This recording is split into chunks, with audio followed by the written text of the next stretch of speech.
Hey everyone, in this class we'll talk about nostalgia and about some reading techniques and some writing tips, which are understanding analogies in a text, identifying sources of information, and also in writing section we'll talk about transition sentences. What is that? What is transition sentences? We will talk about them too. Well, let's start with nostalgia. What is nostalgia? Actually, British people say nostalgia, but American people say nostalgia. They don't pronounce O, they just pronounce it shortly, like nostalgia.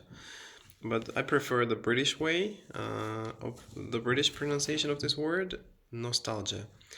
This means missing your past, missing the past events in your life. Well, you can also say nostalgic. It's an adjective form. For example, I feel nostalgic about my past, or I feel nostalgic about a certain event that happened in your past. Yeah, you can use that. And today's the passage of our object will be about nostalgia too. It's about memory. The name of the passage, let's have a look. The name of the passage is The Shifting Sands of Memory. What is that? Shift means move. Sand, you know. So moving or shifting sands of memory. So we'll find out later what it is about. Okay, now. And yeah, let's start with the discussion point as usual. Well, in discussion point it says, what stage of life do you think most people remember as the happiest? What do you think? For example, many people think their childhood is the happiest period of in their life. What about you? I don't think so. I think the happiest period in my life is the life when I was a student. That period of my life was very full of adventures, opportunities, joy. Yeah. And what about you? What stage do most people remember as the most difficult? Um, yeah, I don't know about it. Maybe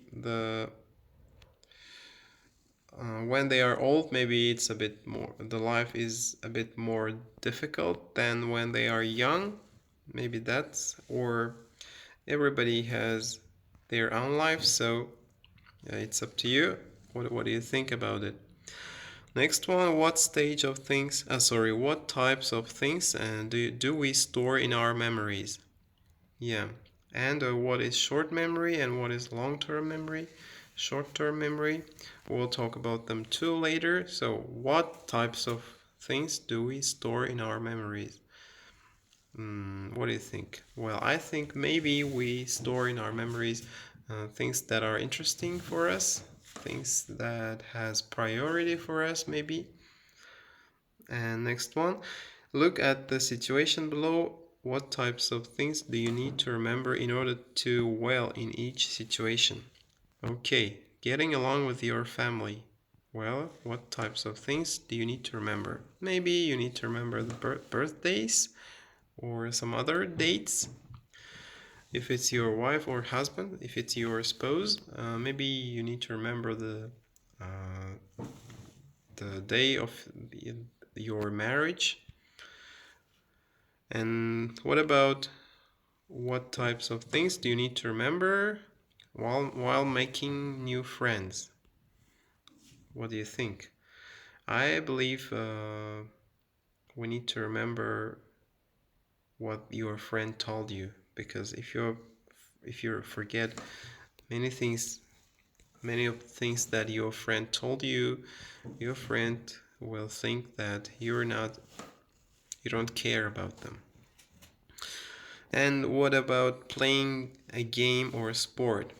So what do you need to remember while playing a game or sport? And what do you need to remember while preparing a meal or taking an exam, traveling from home to work or school? So it's up to you. I will leave this to you.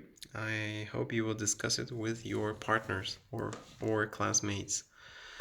And next one, in vocabulary, let's talk about it. Memory.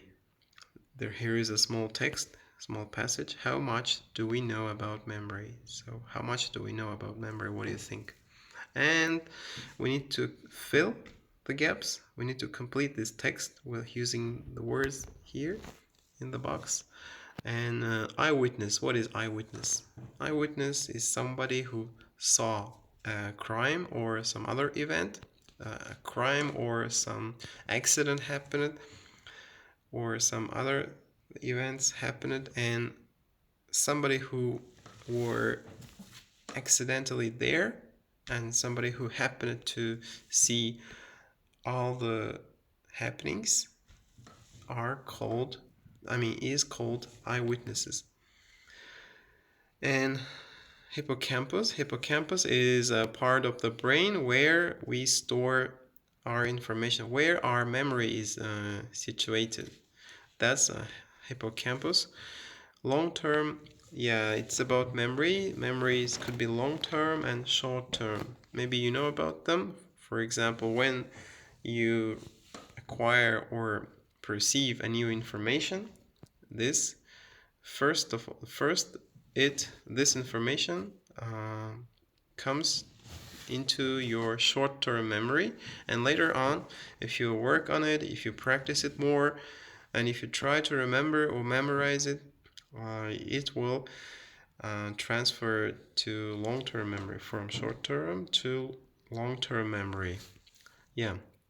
And neuroscientists, these are neuroscientists are type of educated people who are who work with people who have a brain problem or some other memory problem. These are kind of doctors. And perceptions is what we sense. So we can see, we can touch, or we can hear, we can taste, and we can smell. So we have 5 senses. These all in total together, all together, are called perceptions. And recall means remember. Yeah, remember the past events.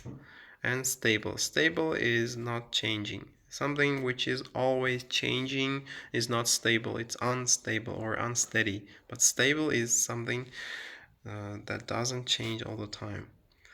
Well, you will complete this small text. It's very interesting, I assure you. And which statements in the quiz do you think are true? Which are false? Yeah, and another task. First task is to complete this quiz or small text using the words in the box, and another task is to decide if they are true or not. So not all of them is true, I guess here. Not all of them are true. Well, about 40% of people can what? The first one, about 40% of people can recall maybe being newborn babies. So first one is recall, right? And what do you think? Do you think it's true or not? Do you think it's true or false? Do you think that about 40% of people can recall being newborn babies? Yeah, I don't think it's true, but what about you? What do you think? And reading, the shifting sense of memory before we read. Work with a partner. Yeah, the shifting sense of memory. So the text, the passage is in the next page, on the next page, sorry. Yeah, here we will start. First task, work with a partner, discuss the questions below. What is your earliest memory? Is it strong or faint?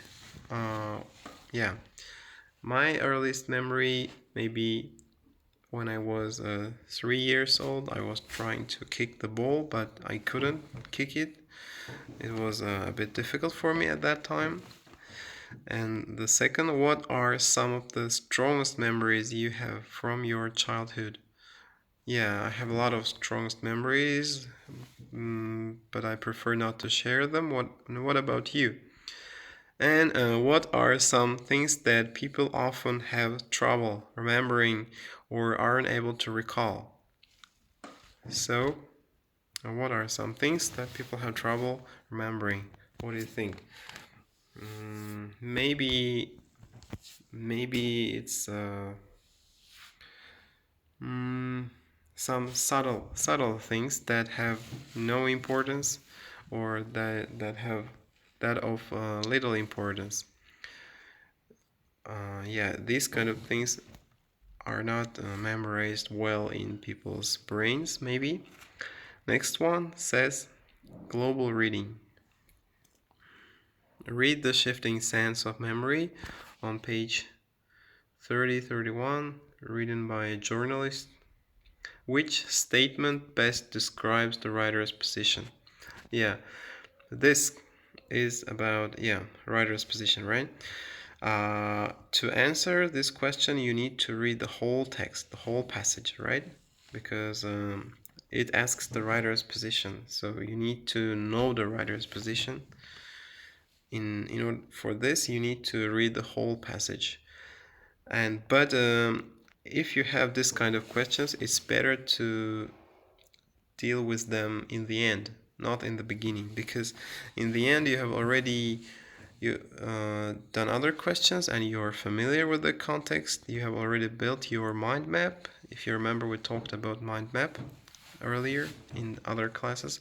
Yeah, so you have already read the text, part of the text, you have skimmed, you have familiarized yourself with the text, and you built your mind map.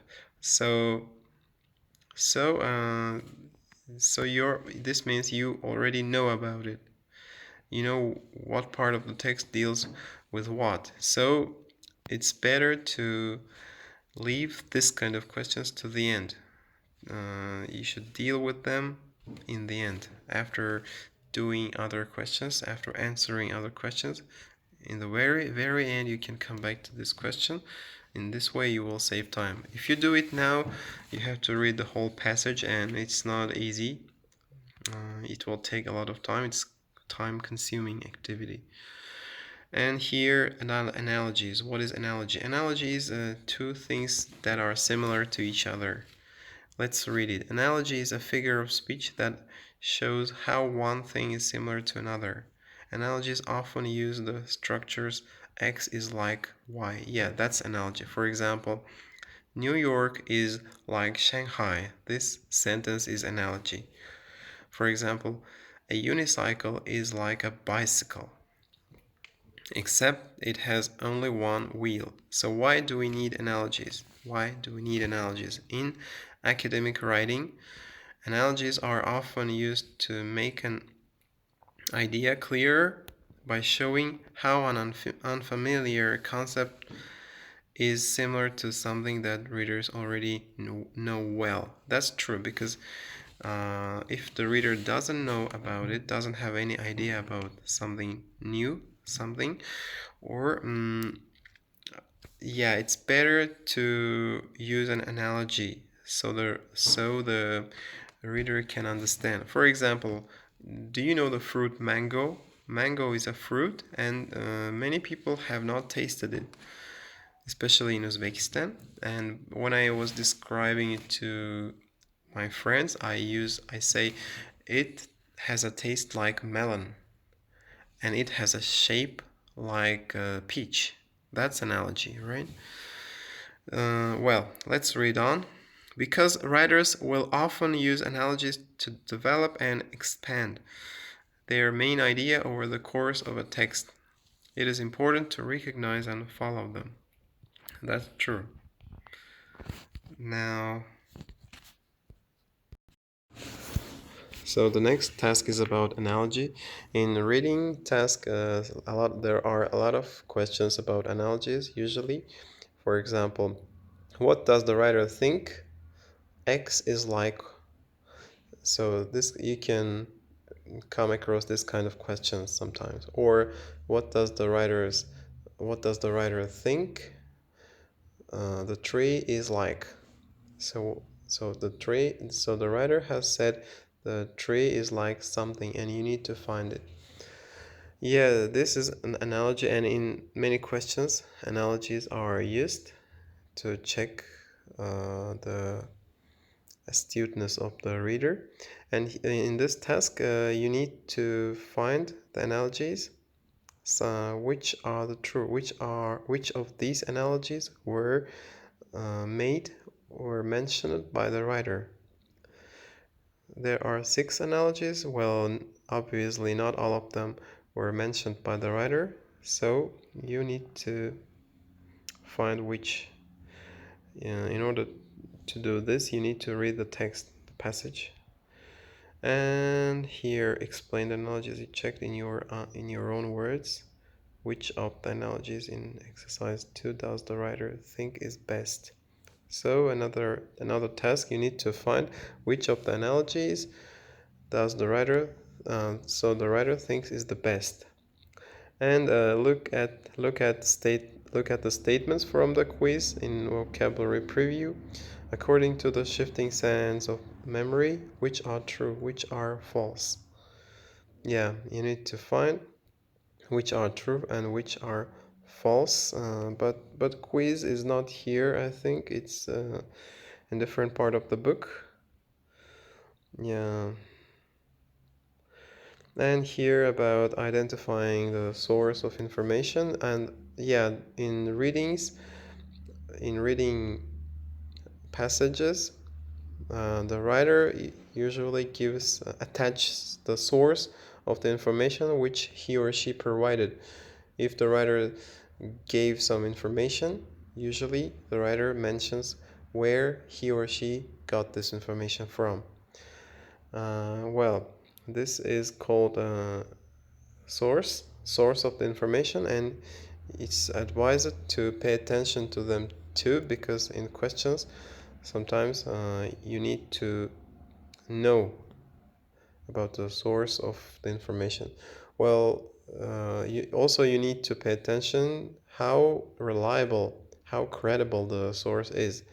For example, if the source is from BBC or from the magazine Economist or the Time magazine, maybe it has higher probability to be true.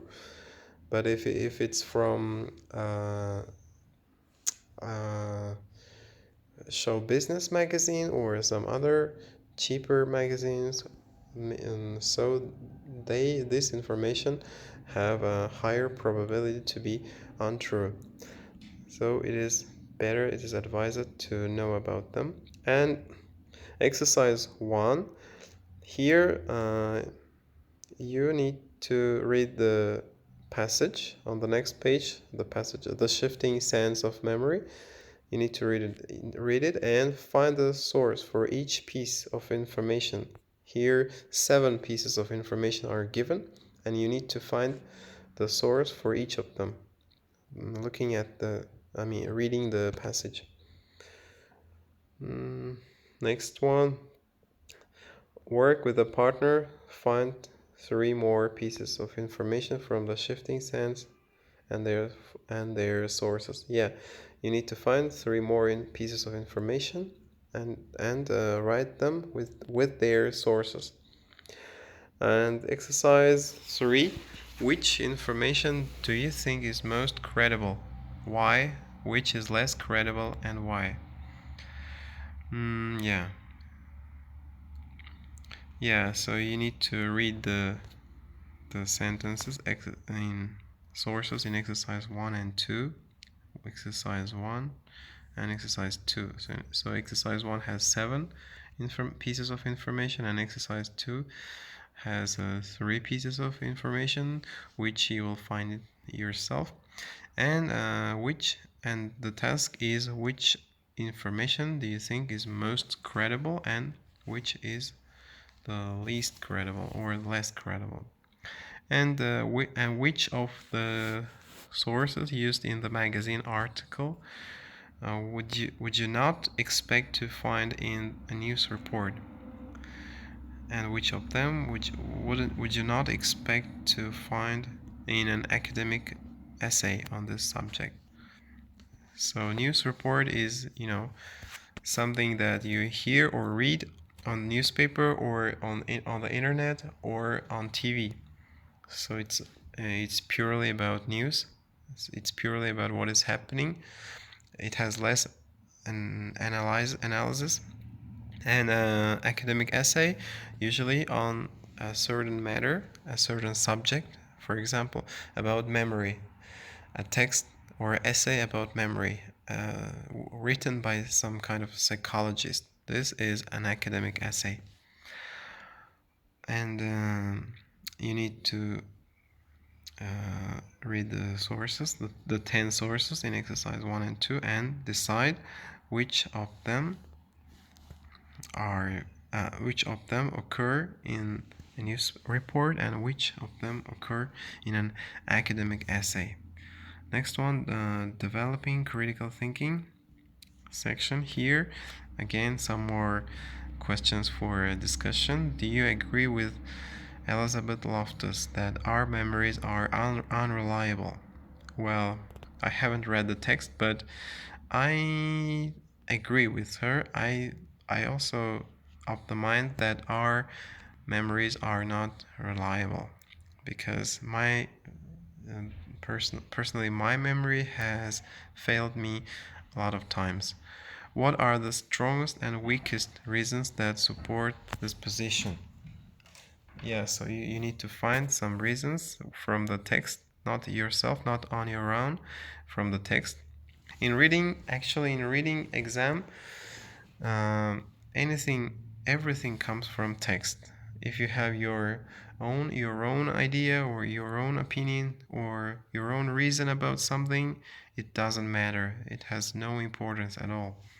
If the passage has this information, then it has importance. If a passage doesn't have this information, what's in your mind, so it doesn't have any importance. It doesn't matter at all.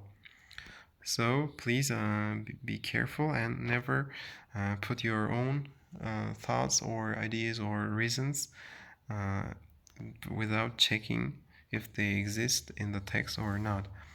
And the second, would you ever want to see the memory pill described in the article? Yeah, memory pill, I've heard about them. So they will make your memory stronger, but they are advised to avoid. Doctors advise to avoid this kind of memory pills. Yeah, because maybe they will boost your memory for a while, but later on they will have some negative complications. They will have some negative effects on your memory. Yeah, later on maybe your memory will be weaker than ever. And make a list of advantages and disadvantages of doing this drug. So you need to make a list, write about the plus sides and minus sides of this drug. Again, based on the text, not on your own.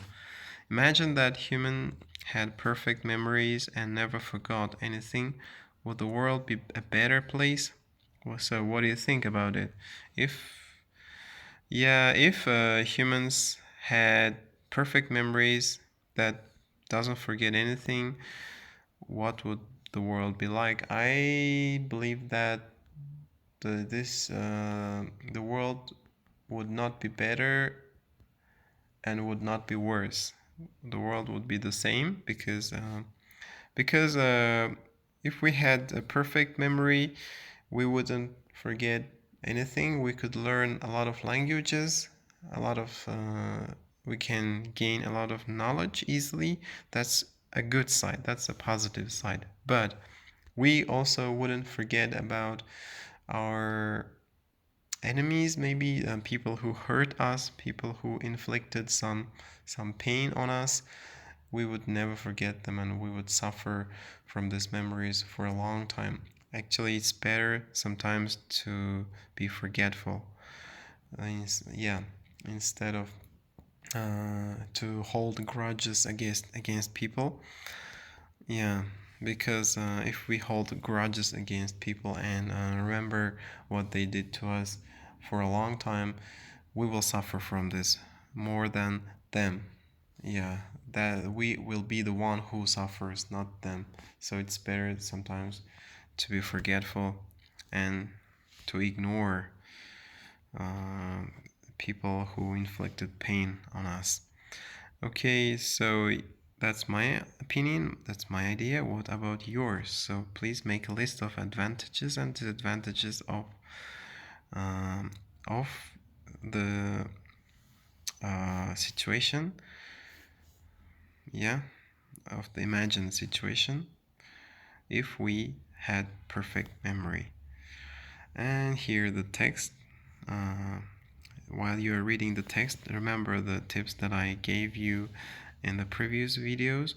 So always, first thing you need to do is read the heading or title of the text and think for a while. Do not start the text quickly. Yeah, think for a while what the text could be about. Maybe you could think 1 minute about it. Imagine different things that could occur in this text, that you might encounter in this text. Yeah, it will help you a lot. And then um, I'll read the first sentence of each paragraph. Uh, this is called skimming. Yeah, and not always the first sentence, sometimes the second sentence of each paragraph, because uh, topic sentence is not always in the first sentence. Sometimes topic sentence is the second sentence.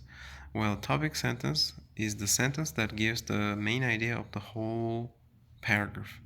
Yeah, so you need to read all the topic sentences.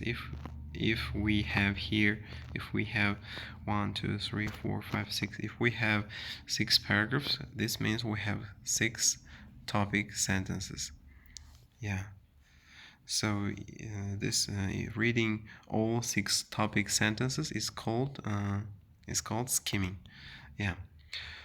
So yeah, remember uh, guessing, remember skimming, and remember underlining the keywords in the questions. Yeah, you remember using. Oh, actually, we have more paragraphs than I thought. Not 6. Yeah, actually here. Actually more. So maybe 10 or 12. If we have 12 paragraphs, this means there are 12 topic sentences in this paragraph.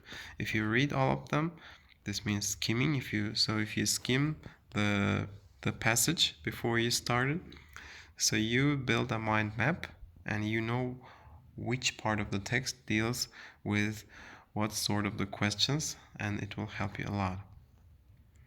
Yeah, that's the end of the our video lesson.